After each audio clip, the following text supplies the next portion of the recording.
ஆதி முதல் இதுநாள் வரைந்தும் நான் செய்த 31 தான தர்மத்தை அந்தனராக வந்து தாரை வார்த்து பெற்றுச் சென்றது யார் சுவாமி? நான் தான். பாஞ்சாலம் சிவபரத்தின் போதும் இல்லை நாணி ஏற்றி விளைக்கின்ற பொழுது நாணி அறுவடை செய்தது யார் சுவாமி? கருவண்டாக வந்து நாணி அறுவடை செய்தது நான் தான். ராஜ வீதியிலே நகரமாக வருகின்ற போது நான் பசுவின் கன்று காளிச்சிக்கு மாண்டு விட்டேன். கன்றை இழந்த பிராமணன் ஓடோடி வந்து அழுது கண்ணீரிட்டு சாபத்தை அளித்தார் கர்ணா.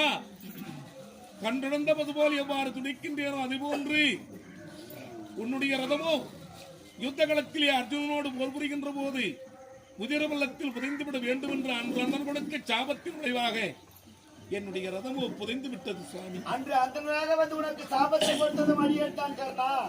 ஜல்லிய மகாராஜா சொன்ன குறியின்படியாக கடைபிட்டிருந்தால் அர்ஜுனன் மாண்டிருப்பான். அன்னவர் வார்த்தை கேளாது என் மனதை மாற்றியது யார் சுவாமி? அதற்கு காரணமும் நான் தான். படுத்த உடல் நிறைத்த ரோமம் தள்ளாடி தடிவூன்றி ஐயா எனக்கு